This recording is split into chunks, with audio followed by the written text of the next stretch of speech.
d'avoir raison. Les pays de l'AES ont eu tort d'avoir raison trop tôt. En ce sens que la CEDEAO a condamné les coups d'État. Mais la CEDEAO n'a pas condamné les raisons des coups d'État. La CEDEAO a été absente au moment où ces pays souffraient de malgouvernance et qu'il y avait des signaux qui clignotaient depuis longtemps et la CEDEAO ne disait rien. Et c'est une fois que tout s'écroule que la CEDEAO s'exprime. Et là, je pense que la CEDEAO était dans l'erreur. Donc les pays de l'AES, au lieu de partir sur leur déception et créer l'AES, auraient dû rester au sein de la CEDEAO, donner de la voix, et là, ces pays se seraient rendus compte que l'écho allait être beaucoup plus fort. Mais comment auraient pu rester ces pays? Comment ils auraient pu rester? Puisque l'une des premières mesures, c'est de les exclure de la CEDEAO, c'est de les sanctionner. La CEDEAO faisait des réunions sans les impliquer. Donc, on ne les a pas exclus tout de suite. Ils ont été suspendus. Ils étaient sous sanction. Ouais. Et les sanctions étaient mal. Justement, c'est ce que je suis en train de dire. Les sanctions étaient mal. Donc, il y avait beaucoup plus de solidarité envers ces pays, mais ils ne le savaient pas.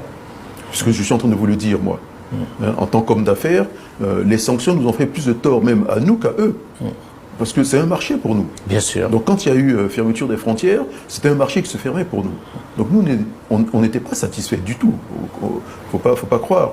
Et justement, je suis en train de dire que ils auraient pu dénoncer tellement de choses et ils allaient se rendre compte que l'écho... Est-ce qu'ils avaient la capacité? Parce que comme je vous dis, moi qui ai suivi un peu ça de près, ils ont été totalement ostracisés. Comme vous le savez, on faisait des réunions sur le Mali sans admettre les autorités maliennes. Des sanctions ont été prises, des sanctions totalement illégales, en violation des tests de la CEDEAO.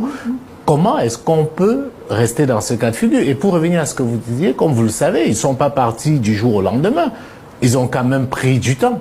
Et rien ne semblait avancer. Au contraire, la CEDEAO semblait aller de mal en pis, puisqu'ils ont même envisagé aller faire une guerre au Niger. Dans ces conditions, comment on fait? Je pense que vous prenez des raccourcis. Il y a des moments où c'est eux-mêmes qui sont exclus. Les moments où ils étaient invités à venir, ils ne sont pas allés. Il faut corriger ça. Donc eux-mêmes se sont fermés. Et je dis, ils avaient l'occasion de remporter ce débat-là. Parce qu'en l'engageant, ils auraient eu des soutiens. C'est moi qui vous le dis aujourd'hui. Ben, enfin, c'est quand même un peu discutable, parce que moi, je dis encore une fois, j'ai pas eu l'impression que ces pays se sont fermés. Comme vous le savez, au début, les médiateurs de la CEDEAO ont fait le tour au Mali. Jonathan, l'ancien président du Nigeria, était là, mais sauf que justement, la CEDEAO n'entendait rien. La CEDEAO était venue avec un calendrier, soit vous respectez, soit on vous sanctionne. Ils n'ont pas respecté, on a sanctionné. Et je dis encore, j'aimerais vous entendre là-dessus, comment vous pouvez continuer à collaborer avec une institution qui viole ses propres textes pour vous sanctionner? Comment on fait? Mais la preuve, eux ont dit, nous sortons. La CEDEAO leur fait appel. Et c'est là qu'ils avaient une opportunité extraordinaire. Mais la CEDEAO le fait quand? C'est trop tard. C'est comme si votre épouse décide de divorcer et c'est quand elle va demander le divorce que vous commencez à dire non, on peut arranger, alors que vous avez eu le temps de faire des médiations. C'est jamais trop tard. Je pense que vous prenez des raccourcis. Non, enfin, je regarde des faits. Il y a eu des situations, il y a eu des situations, il y avait des possibilités. Mais pourquoi ça n'a pas marché, selon vous? Parce que je pense qu'ils se sont fermés. Ils se sont fermés, tout simplement. Il ne faut pas oublier que ce sont des régimes militaires non plus. Et que la CEDEAO, à un moment donné, à juste titre, allait demander qu'on organise des élections. Parce que le régime militaire est aussi une exception. Bien sûr, c'est une exception. Donc, il faut sortir de l'exception à un moment donné. Donc eux aussi se sont fermés. À part la Birmanie, il n'y a que le continent africain où il y a des coups d'État. C'est dépassé de mode complètement. Mais est-ce que vous comprenez ces coups d'État? Parce que je peux appeler ça ce nouveau type de coups d'État qui sont finalement très populaires et qui font moins de morts que des élections. C'est ce que je vous ai dit. Je vous ai dit, la CEDEAO n'a pas condamné les raisons du coup d'État. On a vu les signaux, on a vu arriver, on comprend. On comprend qu'à un moment donné, la situation était intenable. Mais attention, les militaires ne sont pas formatés pour diriger un pays. continuellement. Ils sont formatés pour défendre, assurer l'intégrité du territoire, éventuellement faire la guerre. Mais à un moment donné, il faut passer la main aux civils pour que la vie politique reprenne, la vie économique et sociale. Mais est-ce que ce que vous dites n'est pas un peu discutable? Vous avez peut-être un a priori sur les militaires. Est-ce que quand on est militaire, on est moins citoyen, on est moins apte à diriger son pays? C'est pas du tout ce que je dis. Ouais. C'est pas du tout ce que je dis. Mais pourquoi vous... Mais ils sont formatés pour autre chose. Ouais. C'est tout. Mais moi, sinon, si c'était le cas, ouais. Pourquoi pas un étudiant? Pourquoi pas des médecins? Mais c'est pas interdit. Pourquoi pas des professeurs? C'est pas interdit. Non. La force des militaires, c'est qu'ils ont des armes. Oui. Donnez les armes aux infirmiers, vous allez voir, c'est peut-être eux qui vont faire les coups d'État. Bienvenue encore une fois de plus sur votre chaîne, la communauté villageoise. Aujourd'hui, encore une fois de plus, cette interview que vous venez de voir nous fait tellement mal au cœur. Ça fait tellement mal au cœur. Je ne sais pas si vous avez écouté cet extrait d'interview comme moi, je l'ai écouté. C'est comme ça que la CEDEAO devrait répondre face aux accusations que porte l'AES. Un muet silence. Jean-Louis Billon, que vous voyez, est un homme d'affaires et homme politique ivoirien.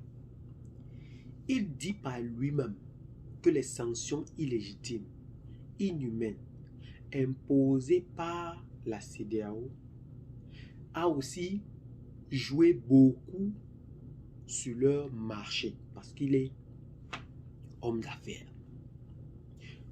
Maintenant, on oublie en réalité beaucoup de choses. La CEDEAO, avant de pousser l'AES à la sortie, a voulu montrer que ces trois pays ne valent rien. Il est impossible que vous arriviez chez quelqu'un et qu'il y a eu un coup d'État et vous savez les raisons, mais vous les ignorez et vous décidez de dire si vous ne respectez pas cet agenda politique, on doit vous sanctionner. On vous dit mais si on respecte cet agenda politique, évidemment, on va toujours retomber dans la même situation qu'avant. Vous dites non, vous devez les respecter, quelles qu'en soient les circonstances. On s'est bel et bien posé la question, mais qu'est-ce qui se passe vraiment?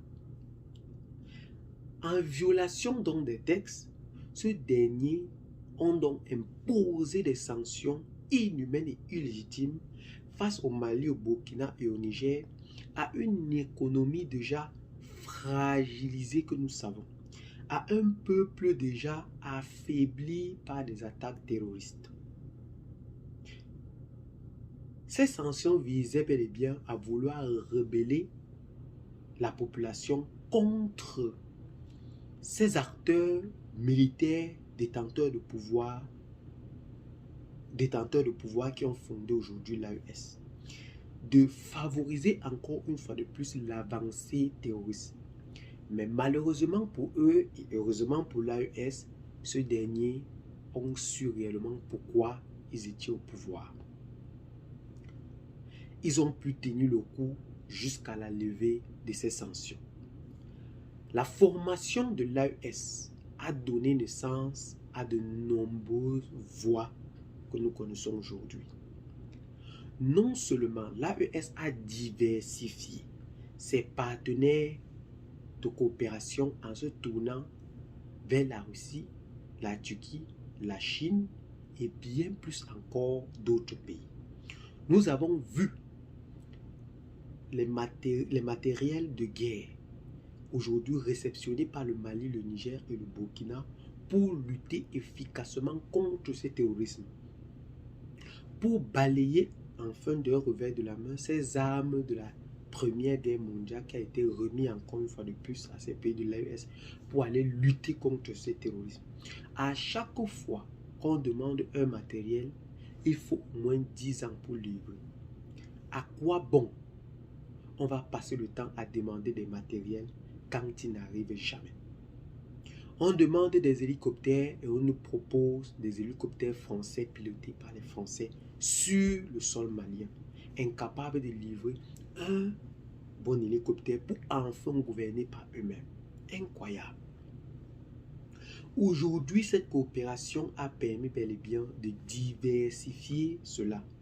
Et nous avons vu une avancée très majeure pour la lutte contre le terrorisme sur le sol ouest africain aujourd'hui.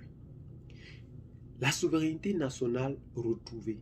Plusieurs pays aujourd'hui de l'AES se sentent réellement concernés par cette lutte que nous voyons aujourd'hui dans ces pays de l'AES.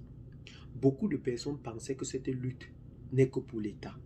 Mais avec l'arrivée de ces soldats au pouvoir, nous avons compris que même la naissance des VDP au Burkina Faso a été un moyen fort pour le peuple burkinabé de montrer en effet que eux-mêmes, population, ils peuvent participer activement à cette lutte contre ces forces du mal qui veulent continuer encore une fois de plus à endeuiller la population malienne, burkinabé et nigérienne.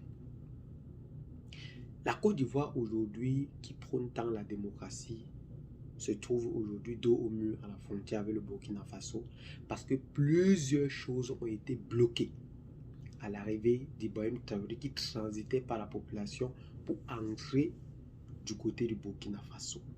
Il faut donc que l'élève justifie devant son maître pourquoi ces choses n'entrent plus et il faut justifier donc son pouvoir, ce qui engendre donc toutes ces catastrophes que vous pouvez voir aujourd'hui. La situation de l'AES aujourd'hui a été la plus merveilleuse décision que puisse prendre un État. Et nous n'en pouvons bel et bien qu'en féliciter ces derniers de toujours continuer avec bravoure à porter le flambeau de cette révolution africaine jusqu'au plus haut niveau que possible. C'est donc sur ce petit pas que nous allons nous arrêter pour cette petite note d'information. Qu'est-ce que vous en pensez personnellement? Laissez vos commentaires, abonnez-vous à la chaîne si ce n'est pas encore fait, partagez la vidéo avec des amis si vous l'avez trouvé intéressant et à très bientôt pour de nouvelles vidéos. Ciao!